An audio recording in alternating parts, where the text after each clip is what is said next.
guys, welcome to the Eat Like Ruby podcast. I am here today by myself and it has been a minute since I've said that. I'm actually so excited to be solo episoding. So if you're a regular listener, you'll know that over the recent weeks and actually months, we have had so many guests on the pod, which has been awesome because I really intentionally did that to just break up the convo, bring in some new convos, and really wanted to bring in some people that were, like, in my opinion, succeeding and or thriving in a good place with their nutrition and training, but all in different ways. And I feel like that's exactly what we did when I think about all the guests we had over the last few weeks and months. If you haven't listened to those, definitely go back and do so because we had like Lily, who's literally a professional bodybuilder, come on and talk about her experience. We had Em, who is Eats by Em, and she spoke about her experience with having really strict phases with nutrition to work towards specific goals and then having quite chilled, relaxed, flexible phases and really doing that well. We had Georgia come on who spoke about experiencing like a really intense, strict approach with nutrition and then bringing herself out of that to a more balanced, healthy approach. And like I said, I feel like these girls were all so cool because they all do something different with their nutrition and training, but they're all doing good with their nutrition and training and they're all working towards something good and they're in a good place. And I feel like that is the most perfect example of me always saying there's no right or wrong with nutrition because we can't say there is one way or one right way to do things because if we think about all those girls, they're all killing it and they're all doing something different. So I just thought that was such a cool example of that. And that's exactly why I wanted to get them on. And like I said, I just wanted to break up the convo for a while. And we pre-recorded a lot of those episodes in August because September and October has been crazy in Eat Like Ruby, like crazy busy work. And I could see it coming a mile off. I knew it was going to be intense. And I never ever want to miss a podcast. Like I never want to miss a weekly episode. That's never going to happen. So I always want to look ahead and go, yep, okay, we have a hectic month. How can we get organized so that we don't miss the pod? So that was part of that. And I just feel like it was cool. It was awesome. I feel like we learned a lot from those girls. In recent weeks, we did a few episodes with Shaq and spoke a little bit about his nutrition and training for Ironman and turf games and performance goals and high calories and all those things. So again, just a whole nother angle, another perspective, which is really cool. Last week, we had the episode with Lockie talking all about running. So I feel like that was a great episode, especially if you're someone who's getting into running or you've gotten into running this year and you're trying to balance that with your other training or trying to progress with your running goals, definitely have a listen to that episode we did with Lockie because that's literally what he does and that's why I wanted to get him on. So we've heard from all them. Now it's time to hear from the boss. I'm here by myself and I'm actually double solo epping today. So I'm recording 2 solo episodes today and I think it's literally been like mid-August was the last time I soloed. So I'm excited. I've got some gnarly notes. I have got some big notes in my phone for this. So what I'm going to talk about today, like I said, I'm going to do the 2 because it's going to be one today and then the other one will come out next week for you guys. But they're both on the same topic and I think there's going to be some crossover. I'm probably going to mention things twice between the 2 apps. But what I want to speak about today is maintenance.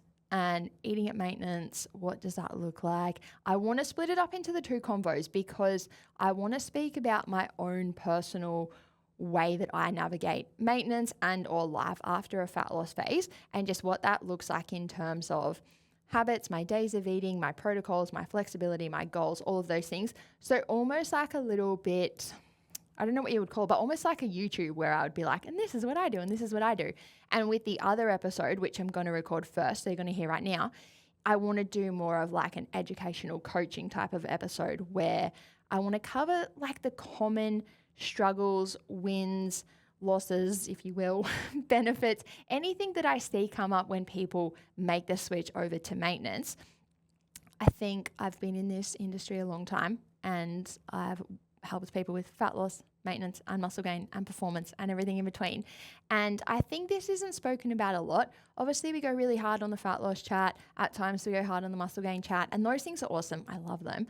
But I think there's a little bit of a gap with the maintenance convo and I'm going to bridge that gap today and next week and speak about both of them. So a little bit more factual coaching, educational ep today and then a little bit more chatty, almost like today will be the facts, and then next week will be like, how do I personally apply those facts to my own nutrition? So just a little bit off topic and almost getting into next week's episode. My reasoning for this, obviously, like I said, I feel like there's definitely a gap to talk about this, but I have just wrapped up my own personal fat loss phase. So if you've been following along either through the pod or Insta or YouTube or all of the above, firstly, if it's all of the above, thank you. But if you've been following those things this year, you'll know that I did my own very intentional muscle gain phase and then an intentional fat loss phase. And now I've just wrapped that up. I've come out of that. I've gone into maintenance, and I'll probably speak about this more next week and over the coming weeks, but I don't have any plans or intentions to go back into a muscle gain phase or a fat loss phase anytime soon. I never want to say never because sometimes I change my mind. But at the moment, I'm not sitting here thinking like next year I'm going to do muscle gain again or next year I'm going to do fat loss again. For the foreseeable future, I want to hang steady at maintenance. So I thought this is a great time to really talk about what that actually looks like and doing it for the long term, which is something I want to speak about specifically today. With my own fat loss phase that I just wrapped up, if you follow along on YouTube especially, we really documented it over there. So if you're interested in fat loss, definitely go and check that out. We did the wrap up episode probably about 2 weeks ago now, where I wrapped up the whole fat loss phase. And if you've watched that, you'll know that I ended up losing 8 kilos, which was awesome. I was stoked with it. I feel like this is a bit off topic, but this is why I've got no one else here today, so I can just go for it.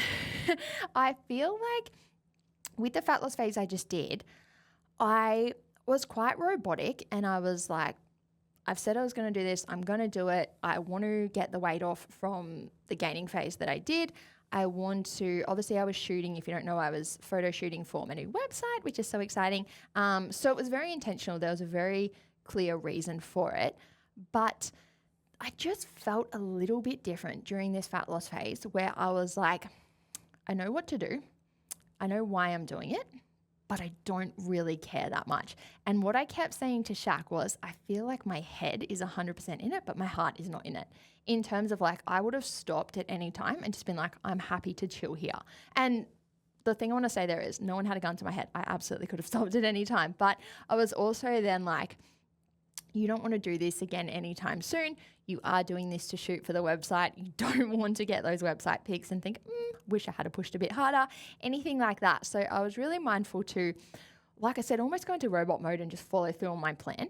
But my heart wasn't in it in terms of like, I wasn't watching the progress and watching like scale, pics, measurements, all those things and feeling stoked on them going down. I didn't feel like I needed to pursue fat loss, and I didn't need to, but like I was sort of in that sweet spot where I didn't need to, but I still did, and it was all in a healthy way. So it wasn't a bad thing to do. But usually when I've done fat loss phases in the past, I've been so pumped and so amped and just like, I can't wait to get shredded.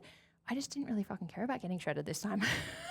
And I don't know if that's a bad thing to say as someone who runs a program called the fat loss phase, but just personally, I was just like, I just don't have the same desire for super shredded, skinny, light, lean, whatever you want to call it, like I feel like I did a few years ago. And that's probably even a cool thing to talk about, and I'll definitely talk about next week. But I wrapped this fat loss phase up a little bit heavier, and or like I didn't push to the point that I've pushed to in the past, because I was super mindful that I didn't want to just get as light as possible or as lean as possible. I wanted to look and feel a certain way. And as I was going through my fat loss phase and getting towards the end, I was just like, I love the way I'm looking and feeling. I don't need to push any leaner or any lighter just because I've done that before, just because I used to weigh less, etc. I'm getting super off topic, but it's just a cool little side note to talk about. And if you want to hear more about that, definitely check out the fat loss phase wrap up video that we did on YouTube. I think it says like I lost 8 kilos or something clickbaity on the thumbnail, but I speak about that a little bit more in there, which is really cool. But today I'm going to talk about maintenance, because I am now eating at maintenance. And what that means for me is my fat loss intake was around 1,600 calories and my maintenance intake is around 2,400 calories. So I went straight from 16 to 24. And I think a lot of people would be like, oh my God, I can't do that. It's so scary. We're going to talk about that today. Stop being scared. But I actually did it the day before the shoot. So again, I spoke about this on YouTube, but the day before the shoot, I was just like, I'm not going to get fat overnight. We know this. I'm going to speak about this a little bit more today. But I was just like, I've reached the point I want to reach. I'm good. I want to go to maintenance. Doesn't really matter if I do it today or tomorrow. I'm doing it today. Let's go. And I did 2,400 calories the day before the shoot. And then I've just rolled with that ever since then. So sitting here today, I think it's been about 2 weeks. Yeah, so it's been 2 weeks since the shoot. I've been at maintenance for those 2 weeks and I'm honestly loving life. And that is the first thing I want to say is so many people say things like, don't you think maintenance is harder than a deficit and maintenance is so hard? And aren't you scared to eat at maintenance? No, just straight up fucking no. I love maintenance. I absolutely love maintenance. If I think about a day at 1,600 versus a day at 2,400, why the fuck would I pick 1,600? Like, honestly. So I'm going to speak about this more, but that's the first thing people kind of quiz me on that as if to be like, surely you're scared of that intake. No, I'm not scared of that intake. Why the fuck would I not want to eat 2,400 calories? It's great. Guys, before I came here, I literally had a podcast booking at 10. I had to drop Nutella off at the playhouse. If people don't know, Nutella is my dog. And then I was like, oh, I've got like an hour window. And I literally went to the chocolate factory, Noosa Chocolate Factory, got a coffee, got chocolate. I'm full of sugar. I'm full of carbs right now. And I'm just living my best life. Like, why would I not want to do this? So if you have asked me that question or you've posted that question or whatever, no, I don't think it's harder. No, I don't think a deficit is easier. I absolutely love maintenance. I think it is the place to be. So that actually kind of segues perfectly into the first thing that I want to talk about. And that is one of my favorite quotes of, we are going to be eating for the rest of our life. And you guys have heard me say this so many times. If you're in the fat loss phase, you've heard me say this so many times. But I want to say this today in a whole different way, and I want you to think about it in a whole different way, especially if you are someone who is navigating maintenance. Maybe you can relate to what I just said, where you're like, oh my God, maintenance is so much harder. I think there's lots to look at there. We're going to get to it. But if you can relate to that, think about that term, we're going to be eating for the rest of our life, because so many people hear me say that in the fat loss phase or when they're pursuing fat loss, etc. And I often speak about it in terms of fat loss as in, don't do like shitty gym challenges or shitty restrictive diets or anything that set you up with protocols that you don't want to do long term, because you are going to be eating for the rest of your life. So we don't want temporary quick fix things that we can't actually adhere to for the long run. So we often talk about this in that sense, but what I want people to think about today is we are going to be eating for the rest of our life. At some point in that life, you are going to want to eat to maintain, regardless of where you're at right now, because you might have heard me say I'm going to talk about maintenance today and think I'm nowhere near my fat loss goal, I don't want to maintain, etc. This isn't relevant to me. If you are planning on having a successful fat loss phase, and I mean, that's a whole nother topic we could go into, but really, really stop for a second and think, even if I've got 20, 30, 40, 50 kilos to go, am I planning on being successful? If you aren't, you got a lot to look at there. If you are, then you have to acknowledge, okay, well, at some point, I'm going to need to eat for maintenance. If we think about the fact that we're going to be eating for the rest of our life, even if you've got 100 kilos to lose, let's say you lose 20 kilos a year for the next 5 years, in 5 years' time, you're going to want to eat for maintenance. At some point, we are all going to need to eat to maintain. So it's so important to really think about that quote of we're going to be eating for the rest of our life and think, yeah, let's say if we look at myself, I'm 33 years old. Even if I did have 100 kilos to lose, right, like I just said, and I lost 20 a year for the next 5 years, okay, well, when I'm 38, hopefully I'll live until I'm 88, if not longer. I've got 50 years left of eating. And regardless of where you fall with the age or the weight or whatever, really think about the fact of, I'm not going to be pursuing fat loss for the rest of my life. You might not even be pursuing it right now, or you might have 2 weeks to go, you might have 10 years to go, whatever it is. But if I'm going to be successful with fat loss, which I'd like to think you are, especially if you're in the Eat Like Ruby fat loss phase, at some point you have to eat for maintenance. So this is so important to think about. And I think I've got this further along in my notes. Like, side note, guys, I have so many notes on today. This is what happens when I do not solo episode for 2 months. I just have to brain dump everything into my phone. And I was sitting at the chocolate factory this morning, just writing all my notes about maintenance and putting them all together, because I literally go into my notes and I just brain dump like the most random quote or thing to think about. And then I have to go through my notes and find anything that I'm like, I think I was talking about the maintenance podcast there, pull it all into one, and then try and get some notes going from there. So I think I've got this further along in my notes, but maintenance is not a phase. If you are someone who is pursuing fat loss and then you go to maintenance for a while, maybe like Christmas, diet break, holidays, something like that, and then you're going back to fat loss, then it can be like a temporary thing that you're doing. But eventually, maintenance will not be a phase. And if I think about myself right now, and I know so many of my Eat Like Ruby girls that either are at maintenance right now or they're doing quite a short, sharp fat loss phase like I did, and then they're going to go to maintenance. Maintenance is not a phase. So we really need to drop that mentality of thinking about it as like a short-term thing and think, if I'm going to be eating for the rest of my life and I'm not planning on pursuing weight loss for the rest of my life, this is not a phase. This is my life. Maintenance is not a phase. It is my life. So I'm probably going to say that so many times throughout these episodes because I think not enough people really clock that fact. And yeah, I'll come back to that because I think I've got more notes on that. But another thing that I really wanted to point out, yesterday I put on my Instagram stories what sort of questions, confusion, anything do people have around maintenance. And I'll be like totally honest, guys, like I try to be empathetic and everything, like I'm trying to channel my inner rage. But when I watch these questions come through, sometimes I think that my work is nearly done in the nutrition space. Like I think, oh my God, I've done so many podcasts, so many captions, so many things. I've got nothing left to teach. Everyone knows everything, right? When I watch these questions come through yesterday, I was just like, I have so much work to do. Like there is so much work to be done in this space because so many of them, and I say this with nothing but love and respect. Like I said, I'm channeling my inner rage. I always think to myself, like when I read something, I think, surely people don't think like that. And then I stop and I'm like, this person does not know what I know. They have not studied what I've studied. They have not experienced what I've experienced. They do not coach what I coach. There's a real life human being on the other end of that question. They wrote that for a reason. Acknowledge, like if anything, just acknowledge that there's so much more to teach on here. This is evidence of it. So one thing that came through a lot with them, and I've just seen this in so many places. I see this in the fat loss phase. I've seen it for nearly every person that I have worked with over the last 10 years in the nutrition space. And it is the quote or the question or whatever, however you word it, of I don't want to go to maintenance because I don't want to gain weight. All right, guys. All right.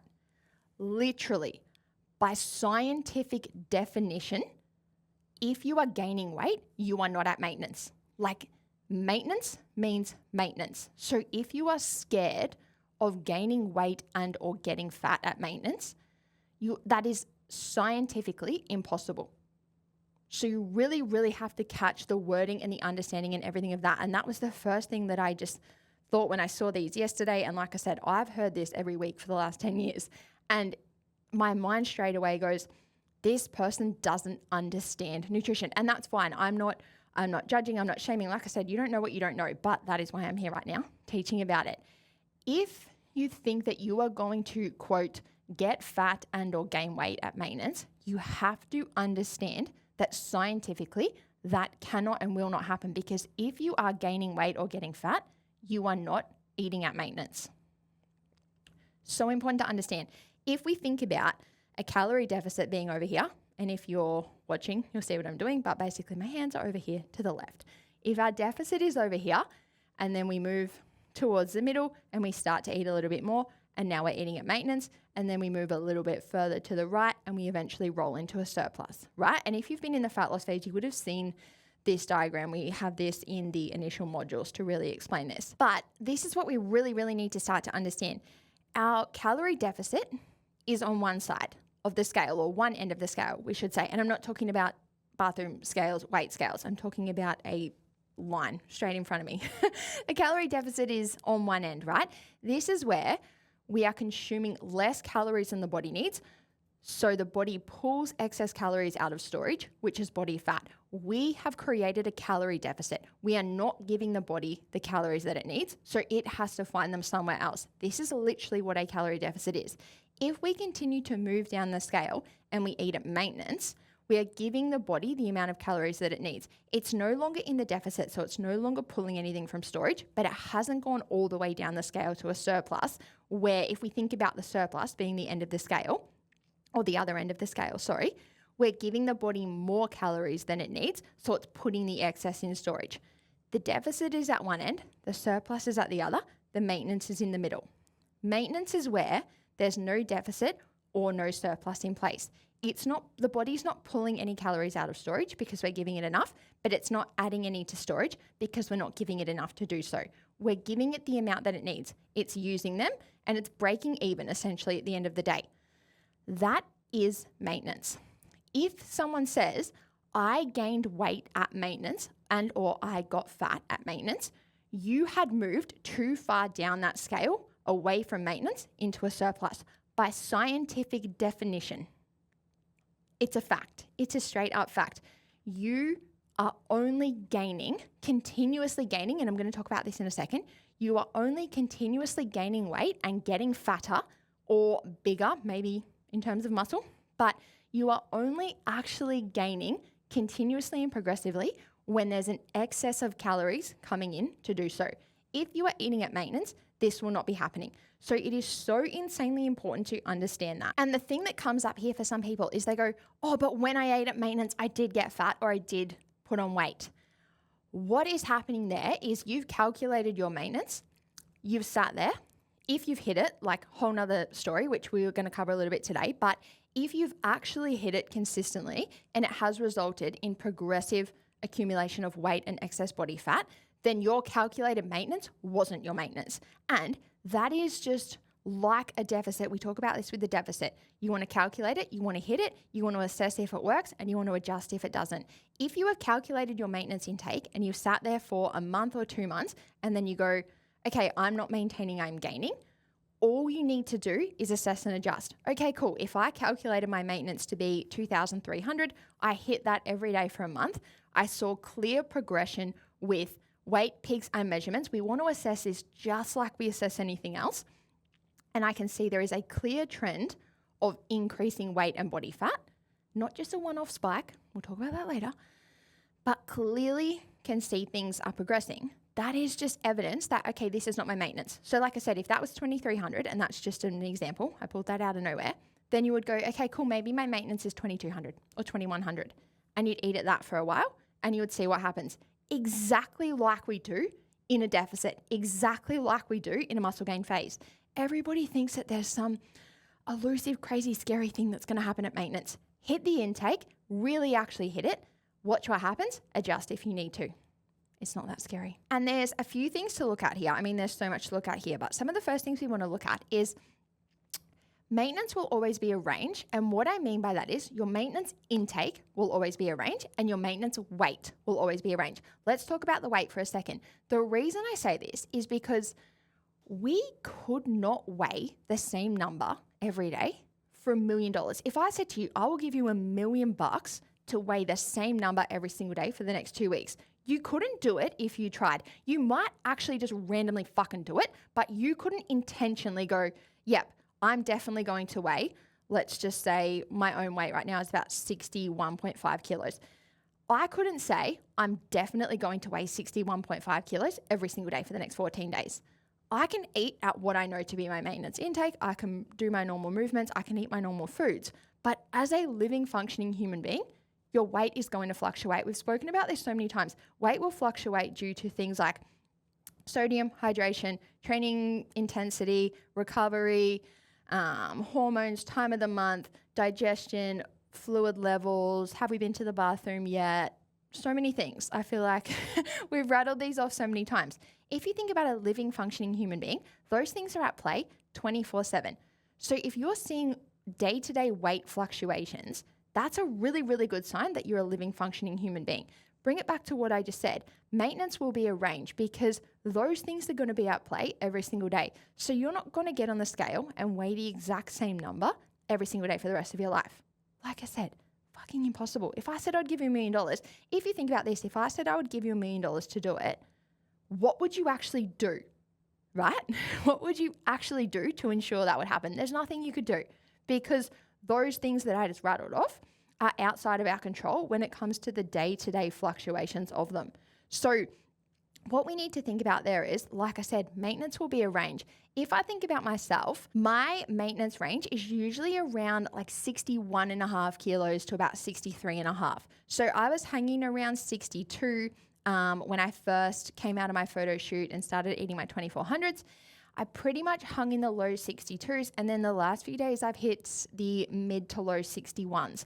If you guys are regular listeners and you think back to the episode I did a few months ago with G, where I said my body tends to drop weight in the lead up to my period, I'm literally due for my period any single day now. So my weight has dropped all week and I feel like it's going to spike any day now when my period arrives. So that's just a little bit random off topic, FYI, too much info, whatever we want to call it. But what I'm getting at there is my weight was hanging around 62. I watched it drop down into the 61s. It'll probably come up into the mid 62s when my period comes. It might see a 63. It'll probably drop back down as that goes away, and it'll keep moving through that cycle. So when I step back and look over a month, my weight will probably go between, like I said, 61.5 to 63, low 61s to low 63s, right? 2 kilo range. If we think about what I said before, where we've got the deficit, then we move into maintenance, then we move into a surplus. If I step back over a month or 2 months and I watch my weight go 61, 62, 61, 62, high 62s, back to the 61s, low 63, back to 62, 61, 63, 62, step back and look over a month and go, it's moved around with the day-to-day fluctuations and different times of the month being a female, but over those 2 months, it's clearly just maintained. It's zigzagged up and down, but it started here. It's zigzag, zigzag, zigzag, zigzag, and it's ended here. Same spot. And I know that's not making much sense if you are listening, not watching, which most people are. But if we think about a sort of graph or anything where these things are monitored, and if you use any sort of weight tracking app, you'll know what I'm talking about, where weight goes up and down. Those ups and downs are part of it. But when we step back and look, it hasn't clearly trended up or clearly trended down. It's hung around that same range for the whole time.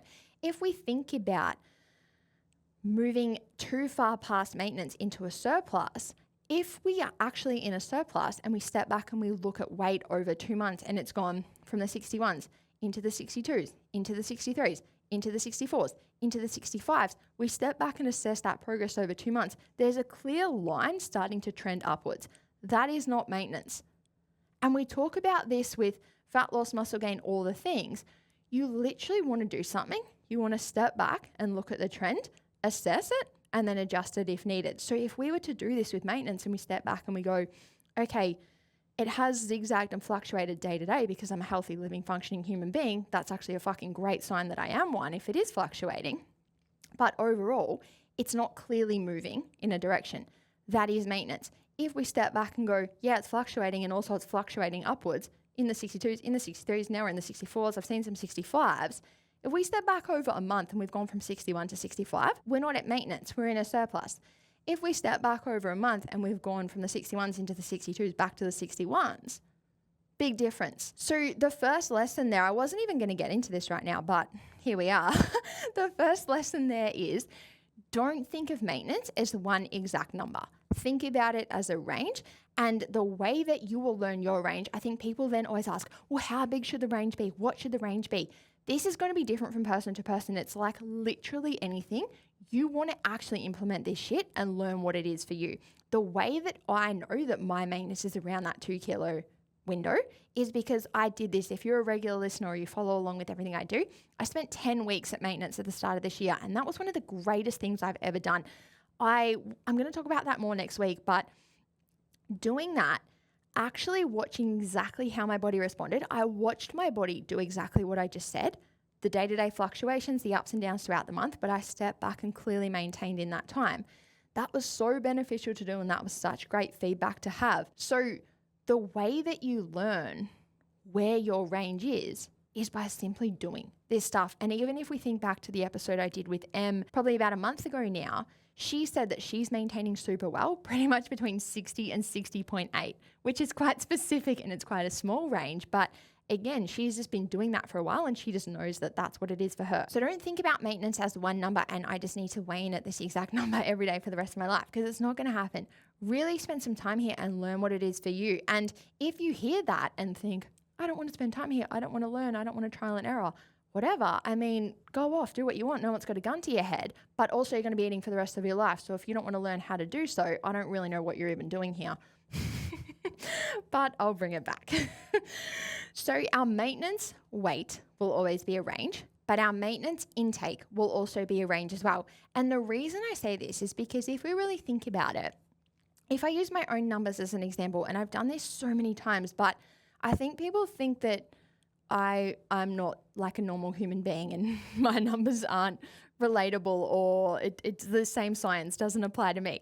But newsflash, it does.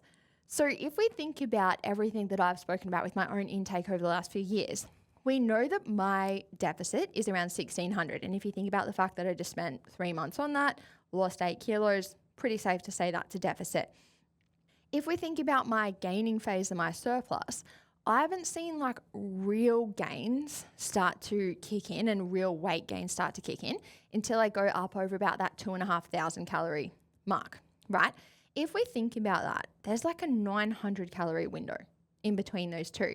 Now, the thing I'll say there is I feel like my deficit could be a little bit higher. I think 1,600 was a very clear, not aggressive, but like a solid deficit for me. I think I probably would see fat loss up until about 1,800, right?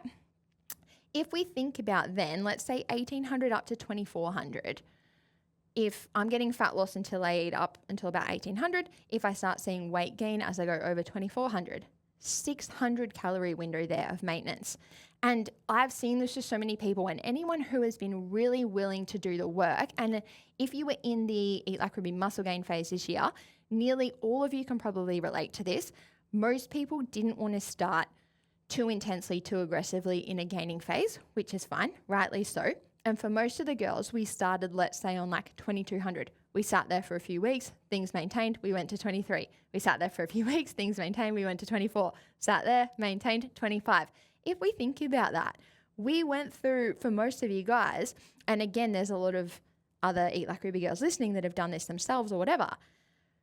You've sat on intakes for a while and pushed it a bit further, pushed it a bit further, pushed it a bit further until you found that edge where you're like, oh, okay, I'm not maintaining anymore, I'm gaining. So if you think about that, if that's a 400 calorie window, maintenance is not one exact number. And the other thing to think about here is, if it was, literally it would be like, okay, so I lose weight or I'm in a deficit on 1,700, I maintain on 1,701, and I start gaining on 1,702. And everyone's probably laughing because that's like impossible. Like that's not going to happen. And I think a lot of people can start to then be like, well, why? Like, why would it be a range? Why wouldn't it be one fixed number? What we want to look at here is we are a living, functioning human being with so much different shit going on in our body all the time. Our body is not just operating like a robot where it's like every single day I use 1,950 calories worth of energy. If I get 1949, I start losing weight. If I get 1951, I start gaining weight. Your body is going to have days where you move a bit more, you do a bit more, and it uses more energy. You're going to have days where you sit on the couch, you lose a little bit less. And then the actual things that are happening in your body with digestion, metabolism, time of the month, hormones, all of these things that we talk about as well.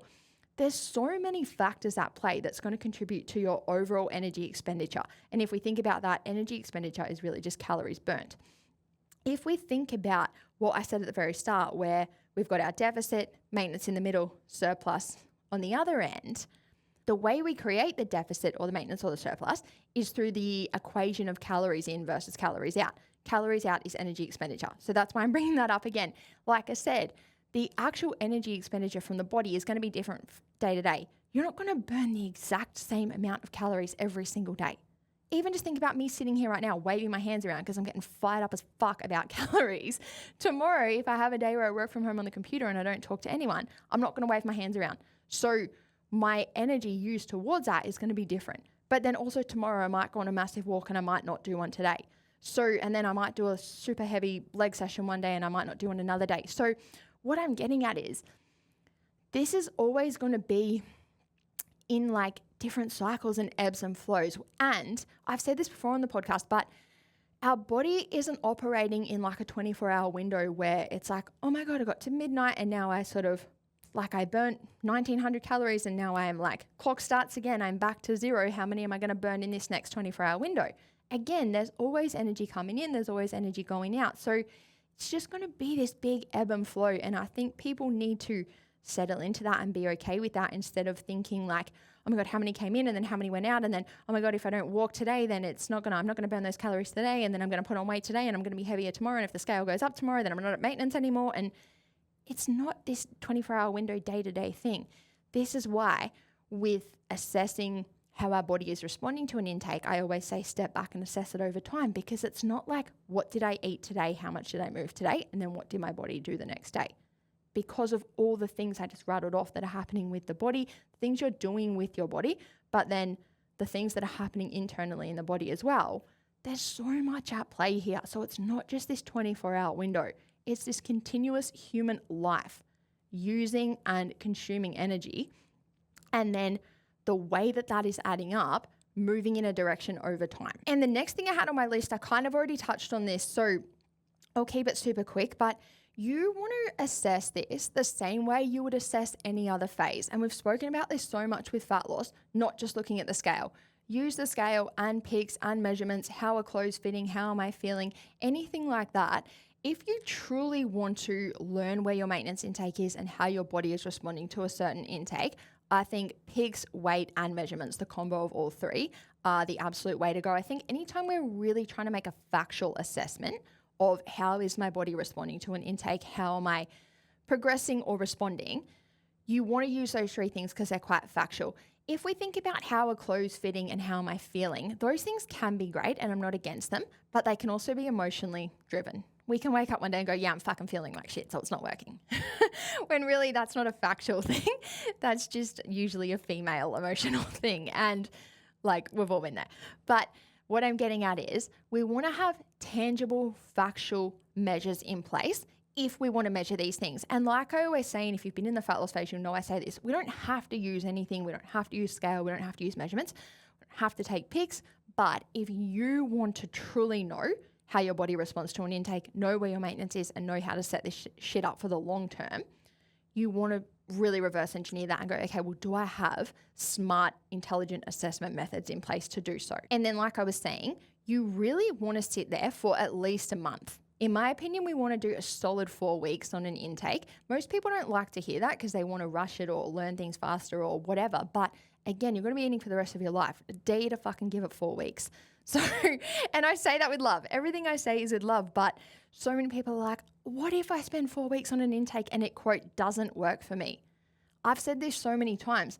It's still going to, quote, work for you because it's going to give you information that you couldn't have gotten any other way.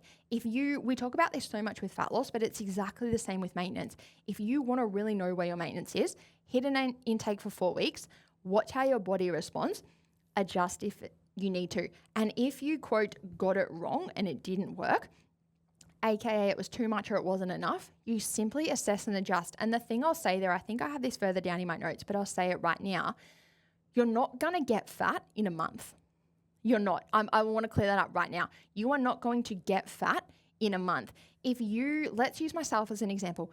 If I did 1,600 for my deficit, I go to 2,400 for my maintenance. I sit there for a month and I think, oh yeah, okay, I've gone up from the 61s into the 63s or the 64s. Like there's that clear trend, things are moving up, and I look at pics and measurements and everything's clearly moving a little bit. In 4 weeks, that's not going to be very big at all. It's going to be a very minor increase that just indicates to you like, oh, okay, this is potentially a slight surplus instead of maintenance. It's not going to be a whopping great big dirty surplus that makes you put on 6 kilos. Like it's just not, unless you've really, really missed the mark and been like, I'm going to go from 1,600 to 3,500.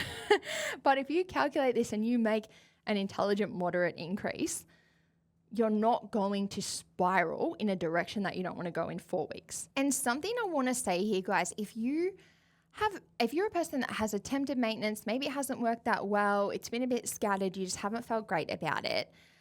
First of all, this is quite common, so you're not alone. There's a reason I'm doing this episode and talking about this stuff. But secondly, I think a lot of people go from quite a strict, intense, really on-point deficit, and then they move up to maintenance. And with that, they bring in quite a bit of flexibility, loose tracking, meals out, all those things. And everyone knows I'm a big fan of flexible dieting. We can eat out, we can have loose phases, all these things. But I think if we swing from a really on-point strict deficit across to a really loose intake, one thing that can happen here is people start to go, I went to maintenance and it, quote, didn't work for me. I got fat, I gained weight, etc. One of the biggest things to clock here is, let's say you were, again, using my own numbers, let's say you're on a deficit of 1,600. You calculate your maintenance to be 2,300, whatever it is. You go there, but you also bring in a ton of flexibility. People then look and go, when I went to my maintenance intake, it didn't work, I gained weight, etc. All those things I just said. We can't blame an intake for that if we haven't actually hit the intake. And this is so common. And if you can relate to this, you are definitely not alone. But you really, really need to catch this, because people do this and then they formulate a mindset of, that's too many calories for me. And this is where that whole my maintenance intake made me gain weight, again, scientifically doesn't make sense. If it's a maintenance intake, it's not going to make you gain weight. But people form this belief that it did because they went to that intake. Maybe they tracked it some days of the week. Maybe they didn't track it too strictly at all. Like I said, they bring in a lot of loose things, flexibility, meals out, etc. That causes them to move in a direction they don't want to go and start gaining, not maintaining.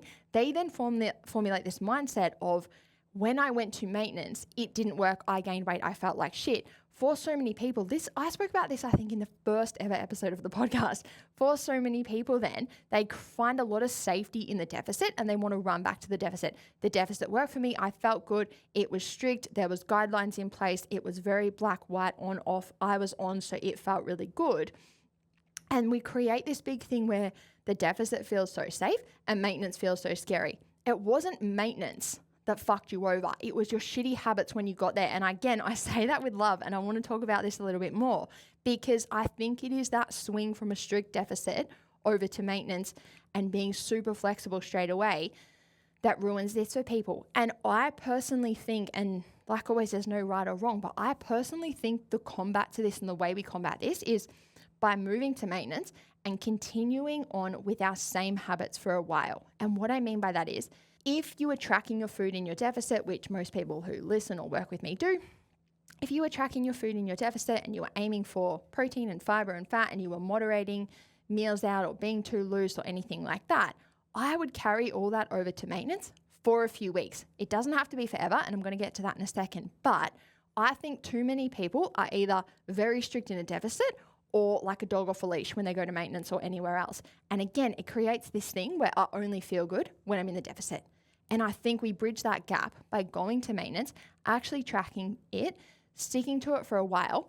And the biggest thing here, and the biggest reason I'm such an advocate for this, is truly learning what a, quote, good day of eating looks like for me for maintenance. If I'm going to be eating for the rest of my life, maintenance is my life, surely I need to know what a good day of doing that looks like. And I think a lot of people don't think about this, and they almost beat themselves up where they're like, I went to maintenance and then I wanted to find balance and flexibility and move away from tracking and not be too strict and all these things, but I didn't do it that well. And then they really shame themselves and they beat themselves up.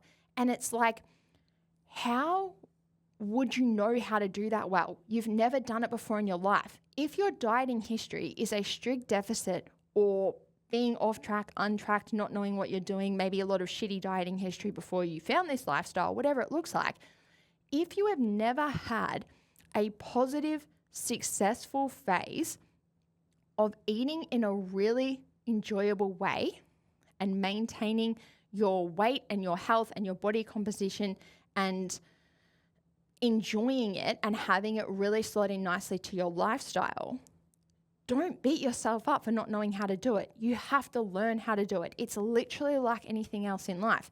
And I think that's such a massive thing for people to clock. Have you swung out of a strict diet, assumed that you're just going to be able to have like, quote, balance and everything's balanced now and life's going to be good. And then you're sort of like, fuck, I don't know how to do this. And then, like I said, there can be like shame, beating myself up. Surely I should know how to do this. Why should we know how to do it? We've never done it. And that kind of brings me to my next point. And this is something that I really, really wanted to bring up today is asking yourself, and this is a massive thing to clock and just stopping for a second to think about. Have you ever had a period in your life of putting effort into your nutrition, training, dieting, and health without expecting fat loss in return? And that is so important to think about. And I think people's defenses would have kicked in straight away and been like, oh yeah, for sure. But really, really stop and think about it. Have you ever, and think about, the thing to think about here is when you are going into a fat loss phase or a new diet, a challenge, your gym's running something, anything at all, whether it's been positive or negative, that's not the point. But if you've ever gone into something that's like, okay, I'm knuckling down on this, got a clear goal, I want to lose X amount of weight, I want to get shredded, whatever it is, think about the energy and the effort that you bring to the start of something like that. My diet starts next week, let's fucking go, the challenge is on, the fat loss phase is on, whatever it is. Have you ever looked at the week ahead and been like, I'm going to bring that same effort, energy, intensity, priority to my nutrition, training, dieting, and health without expecting fat loss, weight loss, or an aesthetic return? That is such an important thing to think about because, again, if we're going to be eating for the rest of our life, we're not going to be dieting for fat loss for our whole life. So that point ties in with the point that I was just saying. If we then kind of beat ourselves up for not knowing how to do this thing, think about this question that I just asked. You've never actually put effort into doing that thing.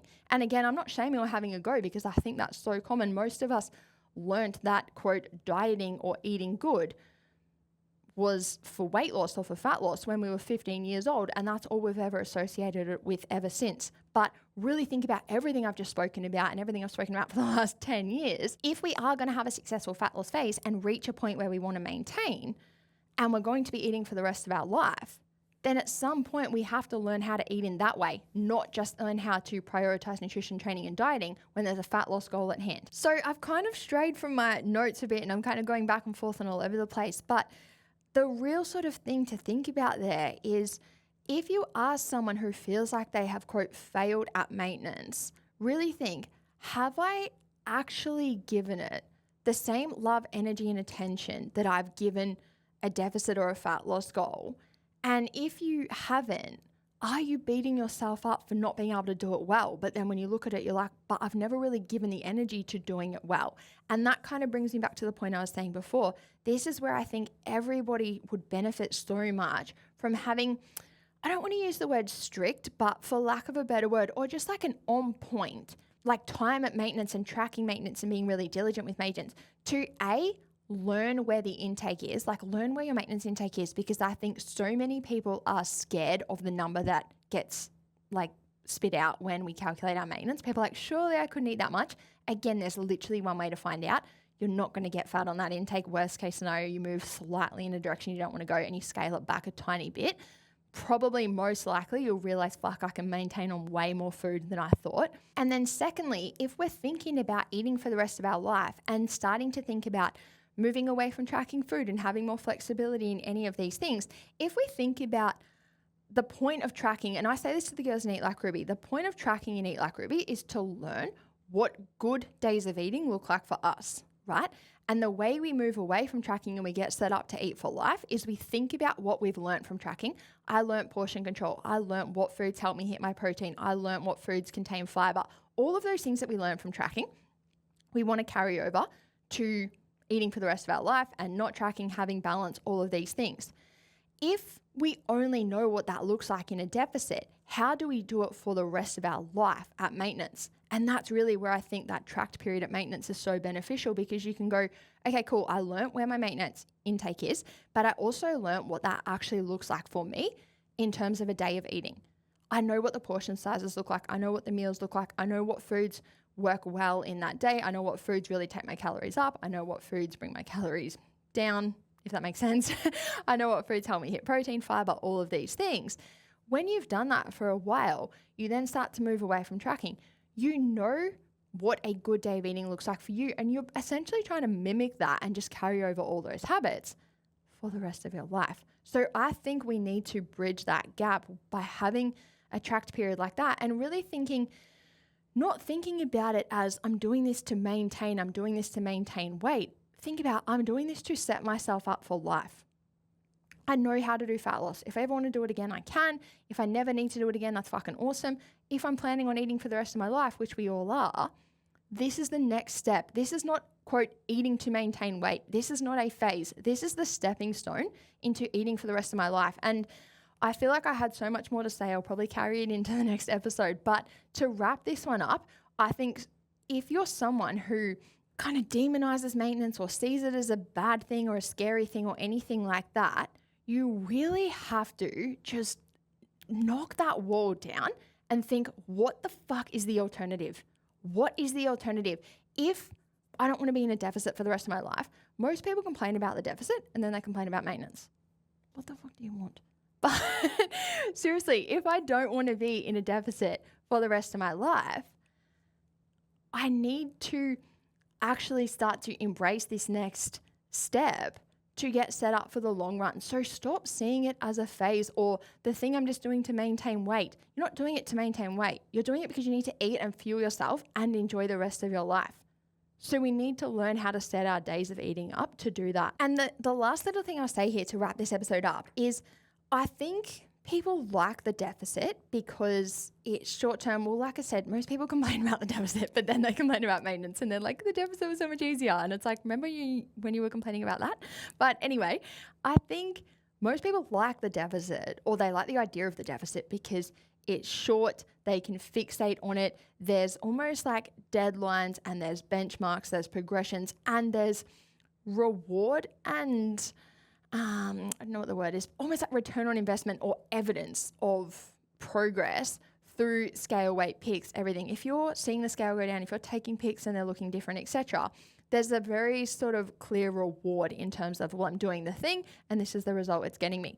Most people don't like maintenance because they lose a lot of those things and they sort of start to think like, well, why would I just put in effort or do anything like that to stand still? If we think about maintenance, really it is standing still. But this is where we have to shift that mentality and think, I'm not doing it for a reward or for progress in terms of scale and anything like that. And this is where, for most people, eating has been associated with scale for 25 years. So you've got to break that connection because it's nothing to do with that anymore. It's really going, okay, the reward here and the payoff here is getting set up for life.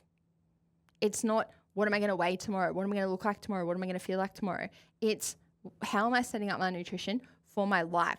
So if you're someone who is just clinging to the next deficit and the next deficit, really think like, is that what you want your life to be? Or do you need to learn how to eat literally for the long run? So I am going to wrap that up there and then I'm going to go into the next episode, which is going to be all about my maintenance. I still have so many notes here, so I'll try and bring some of them into the next episode. But I think we'll probably talk about this a bit more over the next few weeks because clearly she's got a lot to say. But definitely stay tuned for next week's episode because I'm going to speak about how I start to implement all this stuff as I move away from my fat loss phase into my maintenance life, not phase. So stay tuned next week. And thank you guys so much for listening.